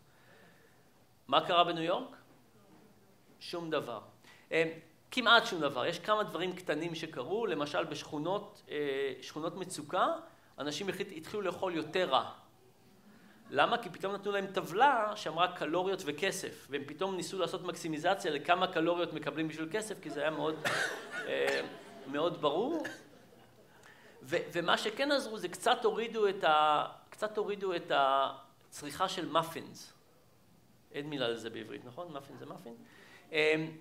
ומאפין, כאילו, אני חושב שעטפו את זה כאילו זה ארוחת בוקר, זה מאכל בריאות כזה שזה בעצם עוגה. אז זה קצת הורידו את זה, אבל בסך הכל, ודרך אגב, אנחנו תמיד חושבים שאינפורמציה עוזרת.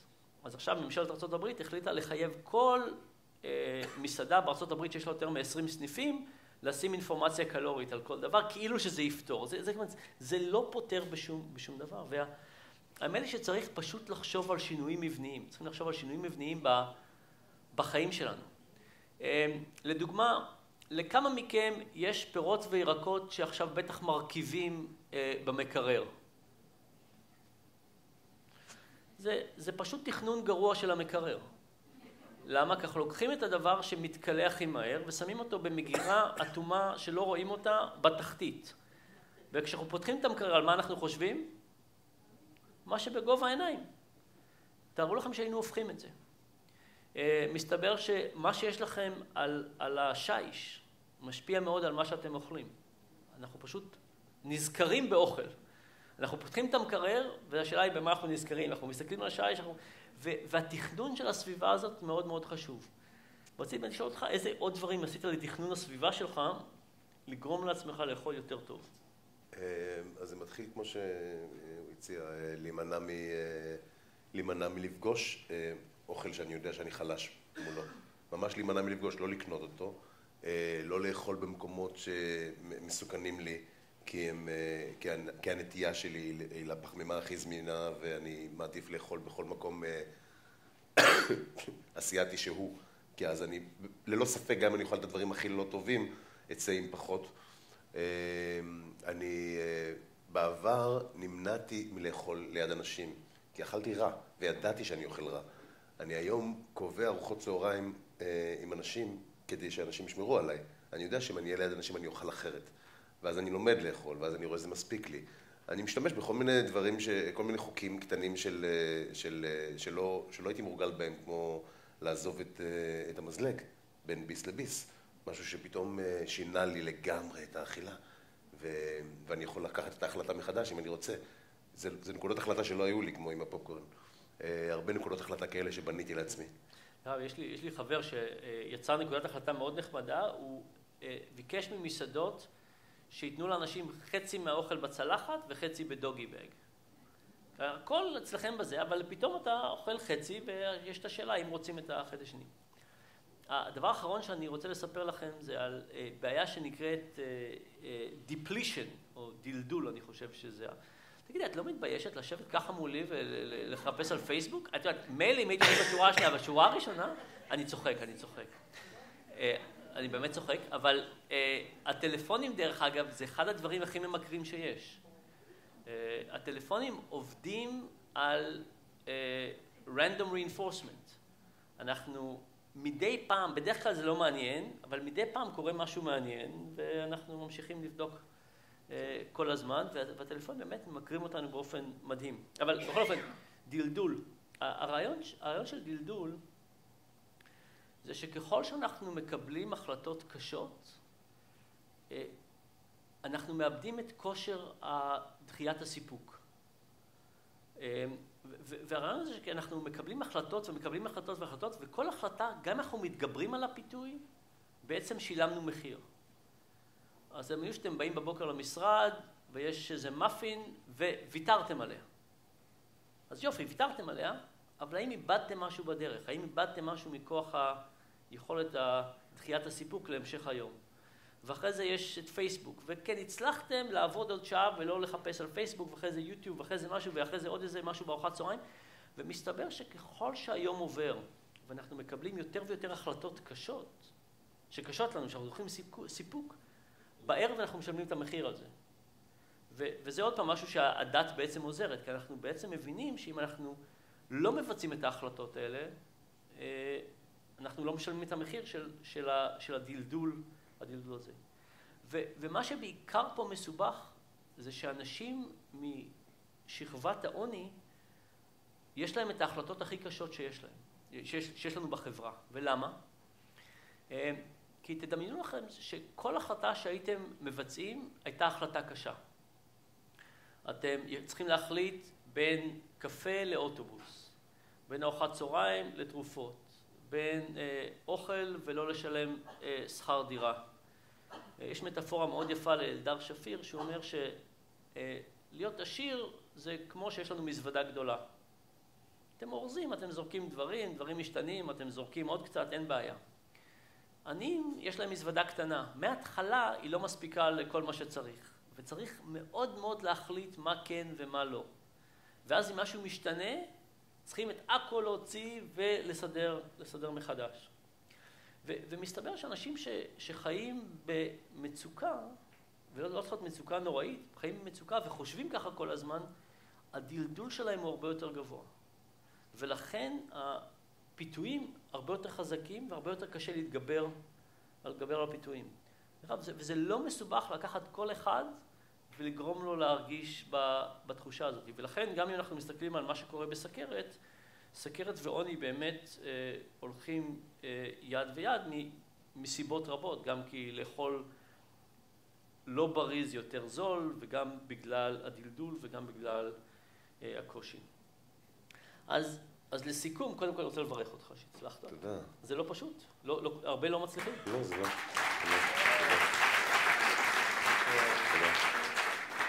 ומה שאנשים לא מבינים על הניתוחים ובכלל, זה שאנשים עושים ניתוחים והגוף נלחם. הגוף היה לו טוב פעם ורוצה לחזור, וזה לא שעושים ניתוח והעולם משתנה, הניתוח זה נקודה אחת, ואז צריך להתחיל להילחם כאילו שלא היה ניתוח. זה וזה יומיומי. אני לא יודע אם הסתכלתם זה דוח לא מזמן על כל התוכניות שמנסות, יש תוכניות טלוויזיה כאלה, אני לא יודע איך קוראים להם, שאנשים מנסים להוריד במשקל, ואנשים מורידים המון במשקל, וכמעט כולם חוזרים, כי הגוף באמת ממשיך להילחם חזרה שנים, והרעיון שלנו להוריד משקל הוא באמת, אנחנו לא מבינים מה זה להוריד משקל, זה באמת מאבק תמידי, גם בביולוגיה שלנו וגם בסביבה שלנו. ואני חושב שאנחנו באמת צריכים לשאול את השאלה, מה אנחנו עושים באופן יותר רחב. כשהייתי במשרד הבריאות שבוע שעבר, הם אמרו לי שיש הרבה אנשים שהם רזים מבחוץ, אבל שמנים מבפנים. שפעם היה ההפך, פעם היו אנשים ההפך, אבל מה שקורה עם האוכל שאנחנו אוכלים, גם כשיש אנשים שזה לא מופיע להם בחוץ, עדיין באיברים הפנימיים זה יכול מאוד לשחק. ואני חושב שהתפקיד שלנו זה באמת לחשוב איך אנחנו משנים את הסביבה שלנו, איך אנחנו משנים את הסביבה האישית של כל אחד, איך אנחנו משנים את מה שאנחנו אוכלים במסעדות, איך אנחנו קונים בסופר, מה מייצרים בארץ. חברות המזון הכי קל להם להוסיף תוצרים של תירס. זה הנפח הכי זול שיש והכי טוב להם לטווח הקצר ולא טוב לנו לטווח הארוך. מילות סיום? לא יודע, עכשיו לא על שאלות אולי, נכון? שאלות? יכול להיות שיש שאלות מעניינות. אז רק שאלות מעניינות. בלי להתבייש. הכי אינטימיות שיש לכם. כן, בבקשה. בעיסוק שלי, ליוויתי 7 שנים אנשים בתהליכים של הרזיה ללא דיאטה. אתה מדבר על כלים פרקטיים של שכר ואוכל, שאני קוראת את זה במרכאות, ולא התייחסת כל כך, יש כל כך הרבה אספקטים. מבחינתי המקום המרכזי זה מערכת היחסים שלי עם עצמי. איזו מערכת יחסים יש לי עם עצמי שאני מכניסה על הגוף שלי? חומרים כאלה שאני יודעת, והעבודה הפרקטית של כלים מעשיים היא גם מגיעה ממקום פנימי, שפחות התייחסת אליו, כי הוא יותר פסיכולוגי, ואולי קשה, כשאתה פונה לקהל רחב, לעשות את העבודה הזו. כן, תראו, יש הרבה מניעים לאכילת יתר, אבל גם צריך להבין שהרבה מאכילת היתר זה אכילת יתר מאוד קטנה. תראו, נניח עוד איזה ביסקוויט ביום. נניח שביסקוויט זה 200 קלוריות, אני לא יודע, איזה טוויסט, לא יודע. יש משהו שנניח שהוא 200 קלוריות ביום. זה פחות או יותר בעיית ההשמנה. כמה זה קילו בקלוריות? 7,000 קלוריות. אז אם אנחנו אוכלים עוד 200 קלוריות ביום, כמה אנחנו מעלים בחודש?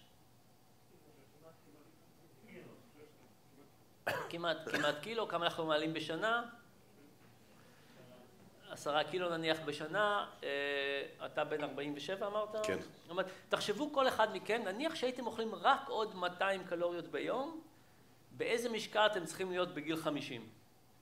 אתם רואים, התחלתם את גיל 20 ב-80 קילו, אתם צריכים להוסיף 10 קילו בכל שנה. ואחת החידות, כולכם, אני מבטיח לכם, אוכלים לפחות 200 קלוריות עודפות ביום. לא כולכם, רובכם הגדול. מאוד קשה לו. ואחת הבעיות זה באמת, מה קורה לביולוגיה שלנו כשאנחנו אוכלים, ואחת השאלות זה, למה כולכם לא הרבה יותר שמנמנים ממה שאתם? זאת אומרת, מגיע לכם לשקול יותר. איכשהו הביולוגיה שלכם מתמודדת עם זה, איכשהו הביולוגיה שלכם מתמודדה עם זה, אבל אנחנו באמת לא מבינים את התהליך. אבל בצד החיובי, זה גם אומר שלהוריד 200 קלוריות ביום ל10 שנים, זה הדבר. ומצד אחד זה נראה המון, מצד שני זה נראה נורא קל. כי זה 200 קלוריות, זה לא הרבה, אבל זה כל יום להמון שנים, וזה הבעיה. כן.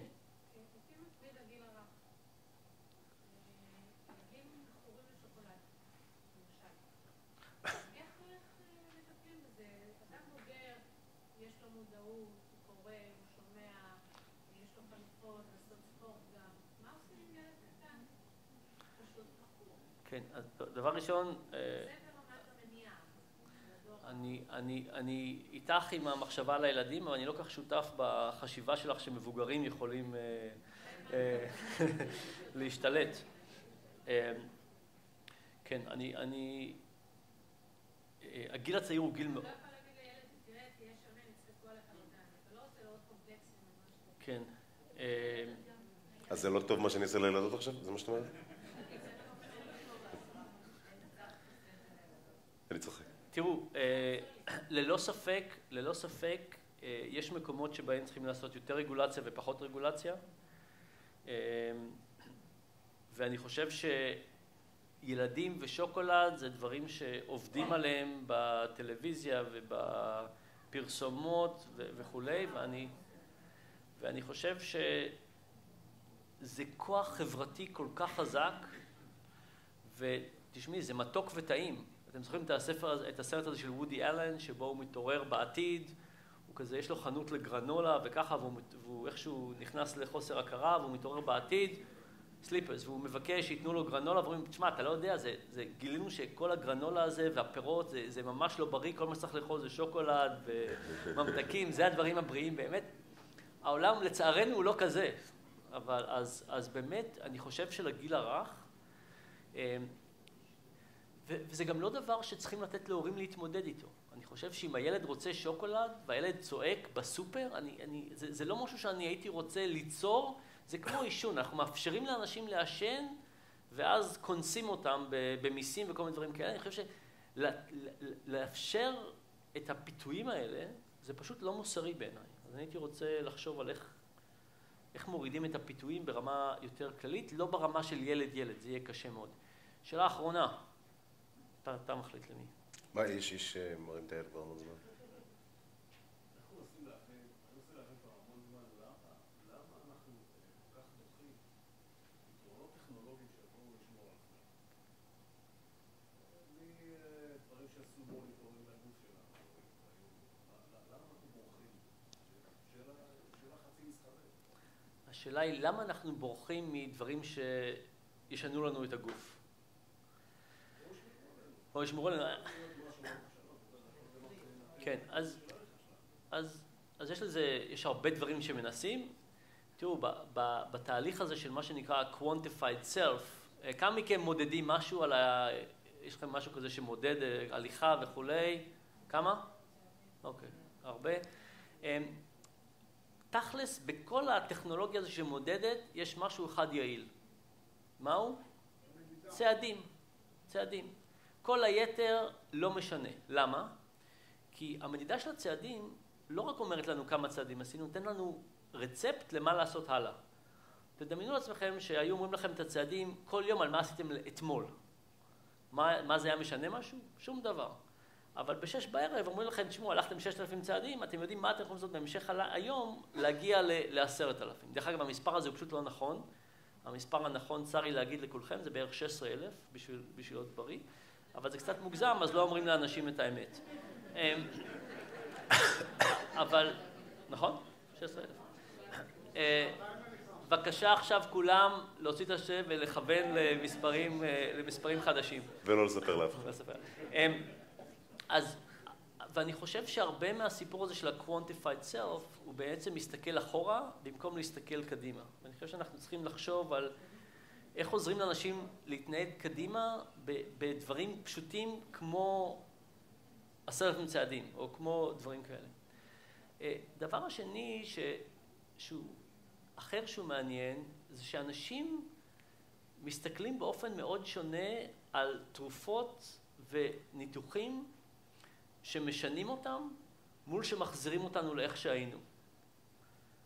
ולפעמים את אותה תרופה אפשר להגדיר בשתי דרכים. אפשר להגיד, הניתוח הזה יגרום לך להיראות כמו ברד פיט, או אפשר להגיד, זה יחזיר אותך לאיך שהיית בגיל 18. ומסתבר כשחושבים על טכנולוגיה ועל תרופות, לא בתור משהו שישנה אותנו. אנשים כאילו לא רוצים להשתנות בגלל התרופות. אנחנו רוצים שאנחנו נהיה עדיין אנחנו. תחשוב בתרופות פסיכיאטריות. לא יודע מה יש לך. אבל בתרופות פסיכיאטריות בעיקר, אנשים לא רוצים לקחת דברים שישנו אותם, אבל כן רוצים לקחת דברים שיחזירו אותם לעבר. למשל, הרבה כבר יש אביוס נוראי בארצות הברית של טוסטסטרון.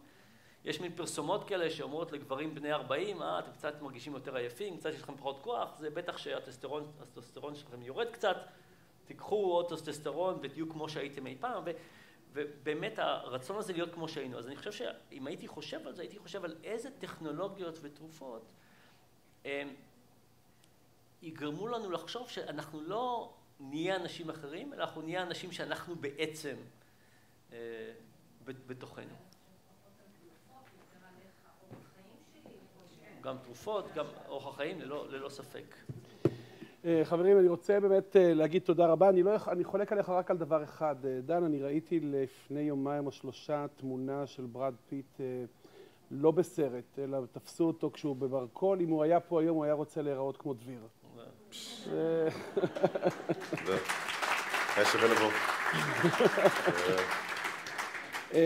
אתם יודעים, חברים, כמה עשו מחקר ובדקו כמה אוכל אנחנו מכניסים לגוף שלנו בתקופת חיים, והגיעו למסקנה שאנחנו מכניסים 7 פילים. באמת, ישבו את זה ל7 פילים. הכמות של האוכל שאנחנו אוכלים, מי שאנחנו נולדים עד 120, היא 7 פילים. ואני חושב שאנחנו צריכים לראות איך אנחנו הופכים חלקים מהפילים האלה ליותר בריאים בחיים שלנו. בהקשר הזה אני חייב לציין פה מישהי שהחליטה להפסיק לעשות bad news ולעבור לעשות good news, מיקי חיימוביץ', שבאמת במשך הרבה שנים מגישה לנו את החדשות בארץ, עד שהיא סיפרה לי ולאחרים שבעצם היא נמאס לה להיות כל יום על המקום שמספר את הסיפורים הרעים, והיא החליטה לעבור למקום שמספר סיפורים טובים, והיא מובילה היום את יום שני ללא בשר, והיא עושה היום תחקירים כדי ללמד אותנו איך לאכול יותר בריא, והיא שומרת עלינו מכל מיני מקומות שבהם אימת התקשורת עושה את שלה על תעשיות המזון. המון תודה על ההחלטה שלך, ואנחנו מקווים שתעשי עוד הרבה גם בהמשך. רגע, אבל שכחנו עם העסק שלך. אוקיי. אז תכננו את זה דרך אגב. כן, אז הצגתי בעצם 3 מכניזמים. הצגנו את ה-rituals או חוקים, הצגנו reward substitution והצגנו חוזה יוליסוס. איזה כיוון אתם רוצים ללכת? כמה אתה רוצה להרזות? 40. 40 קילו? אוקיי. אז בואו תצביעו על אחד מהם ונחשוב. אז כמה מכם רוצים לחשוב על חוקים? יודעים מה, אתם יכולים להצביע על 2 מתוך ה3. כמה מכם רוצים לחשוב על חוקים? 2? אתם יכולים להצביע על 2 מתוך ה3 מכניזמים. מי בעד חוקים? אוקיי. מי בעד reward substitution? קצת פחות. מי בעד חוזה יוליסוס? אוקיי, זה יש לך הכי פחות. בסדר, אבל מזל, אני לא דמוקרטיה. אני לא בעד זה. אוקיי, אז אנחנו נתחיל כן עם חוקים. אנחנו כן נתחיל עם חוקים. אז, עדיין שומעים אותי? לא. זהו, יש לך איזה סידור איתו? לא, זה לא מתוכנן. זהו, זה עובד. אז החוק הראשון שמותר לך קינוח רק ביום שישי בערב. זהו, יום שישי. כן, רגע. כן. כן, אוקיי.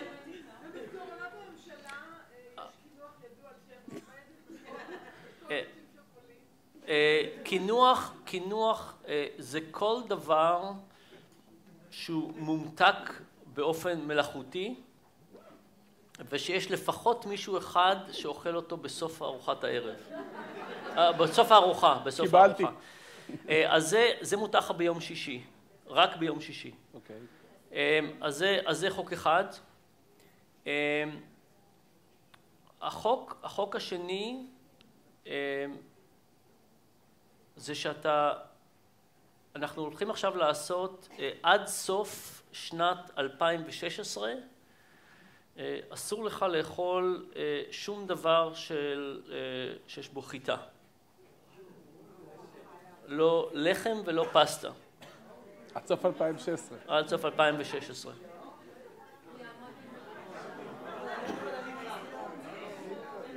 רגע, אנחנו... אוקיי.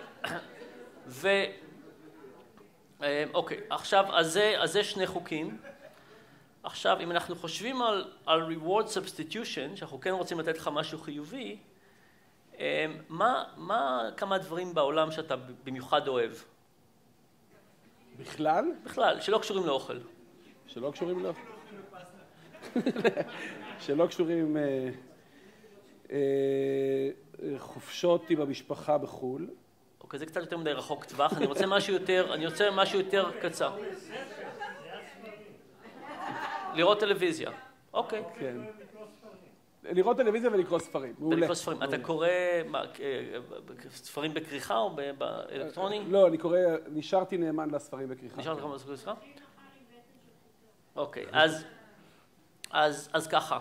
אז אם יש יום שבו אתה עובר על אחד מהחוקים האלה, אתה לא יכול לראות טלוויזיה.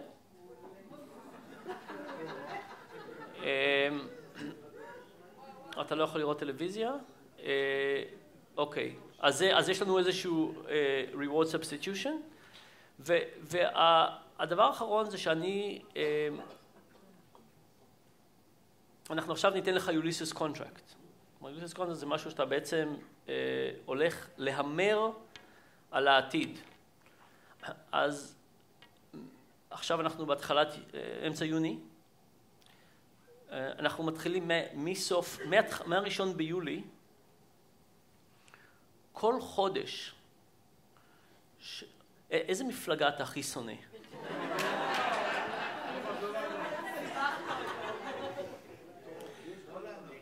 איזה מפלגה אני הכי שונא?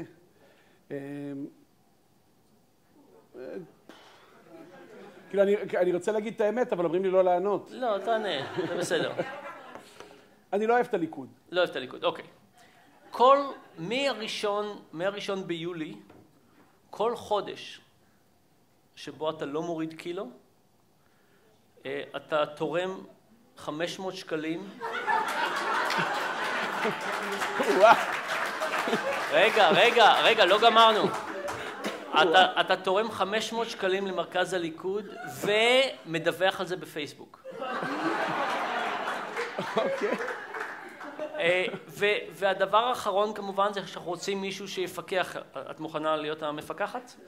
אז קילו בחודש, אנחנו לא רוצים, קילו בחודש זה קצב הורדה שאפשר לשמור עליו, הוא לא מסוכן, הוא בריא. עכשיו אם אתה מוריד יותר זה בסדר, אבל עכשיו אתה לא יכול חודש אחד להוריד 3 ואז 0. אוקיי. זה כל חודש מתחילים מההתחלה, ואת האחראית. לא, אי אפשר לבקש כסף בחזרה, ואם יש לכם איזה שאלות לגבי מה זה קינוח, מה זה טלוויזיה, כי למשל אי אפשר לראות על האייפד, זה הכל נחשב טלוויזיה, גם אם זה סרטים, גם מורידים, אם יש לך שאלות על החוקים, אנחנו נעבוד עליהם באופן ספציפי כן. אוקיי, טוב, האמת היא, אז כן, אז אני מתחייב בפניכם, שאני לוקח את זה על עצמי. ודביר יעזור לי להיות ההוכחה. אתם מכירים את התמונות של לפני או אחרי? לפני ואחרי? אז אני עכשיו הלפני ודביר הוא האחרי שלי. אנחנו ממילא ניפגש פה במלאת 2 לפטירתה של אמא, כי אז אנחנו נעניק את 10 המלגות הראשונות. תבדקו אותי אז.